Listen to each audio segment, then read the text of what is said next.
Entonces, en tercer lugar, ¿qué debemos hacer como sociedad y como individuos? Como sociedad debemos basarnos no en el cierre de fronteras y en el sálvese quien pueda, lo que se llama prácticamente el darwinismo social. Debemos buscar la mayor coordinación posible de todos los estamentos de la sociedad. Así podríamos hacerle frente a la pandemia.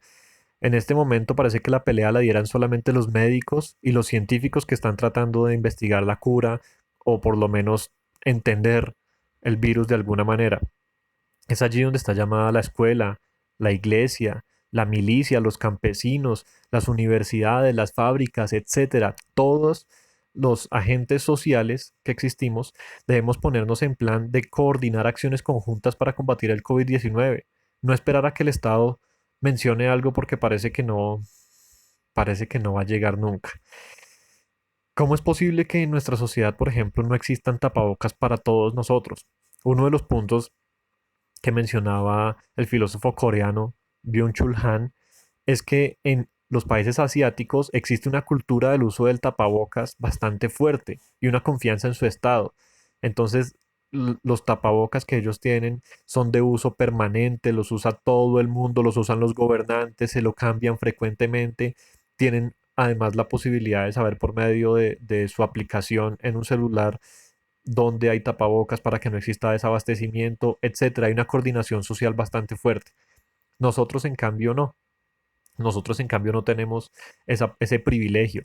Y a veces no es porque no queramos, sino porque también sabemos que los precios de los tapabocas se incrementaron a raíz de esta situación. Mucha gente se aprovecha para sacar, para sacar provecho y entonces no tenemos la posibilidad de adquirir tapabocas de la misma manera. Hay que cambiarlo regularmente.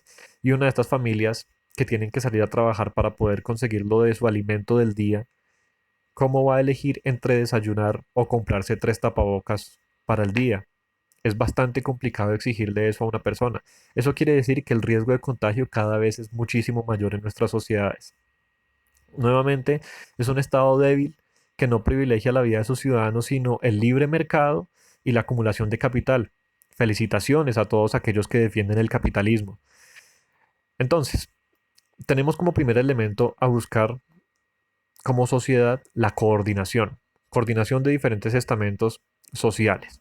No importa en qué estamento esté usted o esté su familia, debe buscar la manera de coordinar con otros, debemos buscar todos juntos una manera de coordinar acciones colectivas para combatir el COVID-19. Otro de los puntos importantes es la solidaridad. No se nos puede olvidar, es el no cerrar los ojos ante las necesidades del otro, es luchar juntos.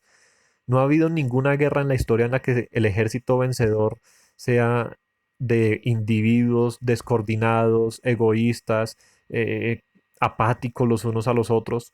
No, si bien lo que se viene en términos de crisis económica nos puede llevar a sentimientos de desesperación y desesperanza, no podemos salir de esto de forma egoísta. Y no lo digo como un precepto moral, sino como una estrategia de vida común. El Estado y nosotros mismos debemos plantearnos la manera de generar proyectos de autogestión, así como espacios colectivos para cultivar alimentos. Muchos pasaremos hambre, así que es fundamental coordinar, ser solidarios y trabajar en equipo buscando la manera en que nuestras comunidades puedan lograr una seguridad alimentaria, que no pasemos hambre. Pero eso solamente se logra con coordinación y con solidaridad. Pero bueno, muchachos, señoritas, ¿qué pueden hacer ustedes en sus casas? Primero que todo, no esperen el virus ahí acostados viendo televisión o jugando Free Fire o cualquier cosa que se les ocurra en este momento. Está bien que lo hagan un rato, pero no esperen el virus de esa manera.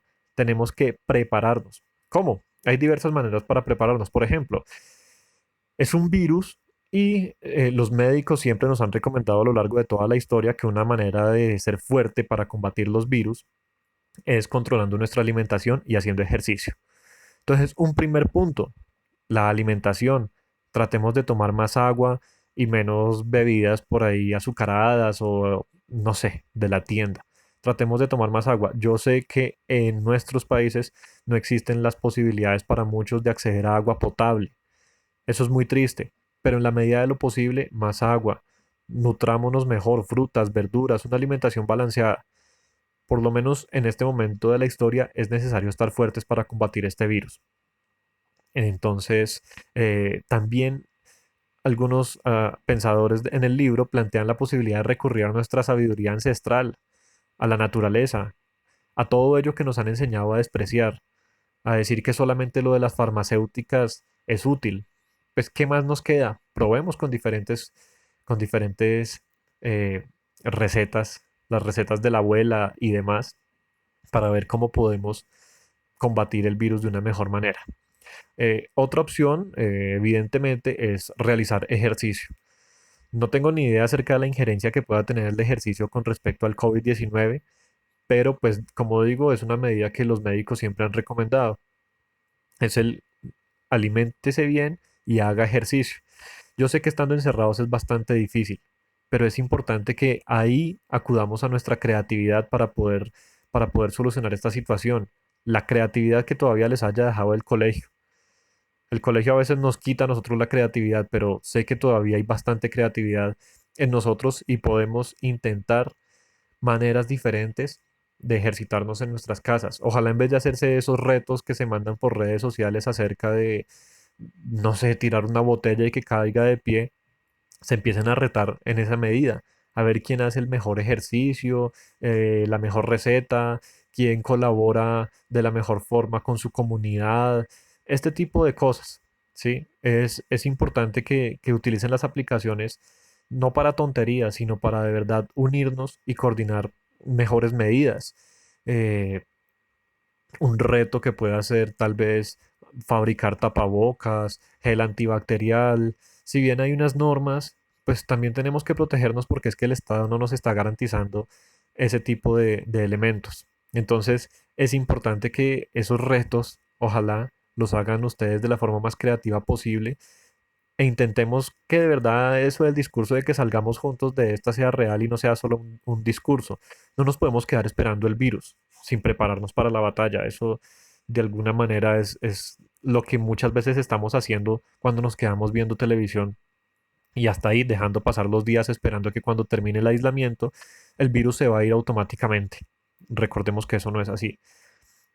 También es importante que algunos, ojalá todos, se preparen también mentalmente, es decir, que estudien, aprendan lo que siempre quisieron y no pudieron porque para el colegio tal vez eso no era importante.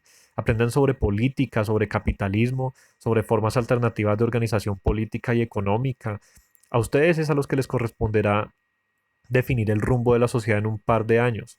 Y están viendo cómo la generación anterior ha destruido completamente el planeta, cómo nosotros hemos destruido el planeta, cómo hemos acabado con los animales, los bosques, la capa de ozono, hasta el aire lo estamos dañando. O sea, ¿cómo es posible que el aire, algo tan, tan básico, lo estamos dañando con nuestra presencia y con nuestro capitalismo y con la forma de vida que llevamos? Entonces es importante que ustedes sean los que tomen el liderazgo también de hacia dónde va la sociedad y qué tipo de futuro quieren. Qué vergüenza, a mí me da vergüenza con ustedes. No piensen que todo esto es solo un discurso motivacional, sino que es verdad. ¿Quién más va a tener la posibilidad de tomar decisiones en el futuro si no son ustedes? ¿Quiénes son los que van a organizar socialmente el país y demás si no son los jóvenes? Entonces no es un discurso, es la verdad. Es importante que ustedes analicen esta situación, vean qué nos está llevando a, a donde estamos y pues también empiecen a mirar formas alternativas de organización. Por último, me gustaría hacer alusión a la postura de una psicóloga boliviana feminista que se llama María Galindo, hace parte de las autoras del libro este de Wuhan, quien plantea la posibilidad de que nos asumamos ya como infectados, que dejemos el miedo a un lado, es decir, que partamos del hecho de que ya estamos infectados. Ese miedo lo sienten en otros países que nunca han sufrido nuestras tragedias. Nosotros ya estamos acostumbrados de alguna manera a ellas. En nuestros países existen enfermedades como el dengue, la tuberculosis, el cáncer. Aquí hay niños que mueren de hambre constantemente en diferentes regiones, aún sin la necesidad del COVID-19. O sea, aún antes de que llegara el COVID teníamos una cantidad de problemas.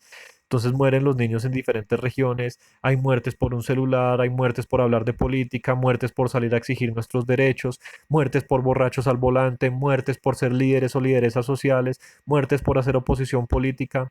Es decir, nosotros vivimos con la muerte. Ella es nuestra compañera de habitación, no le tengamos miedo, aceptémosla. Así que no al miedo y al pánico. Demostremos que somos mejores que simples animales desesperados. Demostremos que podemos ir más allá con nuestra humanidad, que somos mejores, que podemos luchar por nuestros ideales. Preparémonos para el contagio y partamos del hecho de que ya estamos contagiados. Que no nos encuentre, que cuando el COVID nos encuentre preparados para la batalla. Organicémonos nosotros porque al Estado le quedó grande. Pasemos del abastecimiento egoísta e individual a la cooperación y la solidaridad. Si los políticos y el capitalismo nos ofrecen darwinismo social, es decir, aquello de sálvese quien pueda, vamos a responderles formando equipos y trabajando en conjunto. Demostremos que somos la generación que rompe el individualismo y el egoísmo, que protege el planeta, que es solidaria e incluyente. Es mejor morir de pie y por algo que vivir de rodillas y por nada. Así que, si hemos de morir, moriremos con las botas puestas.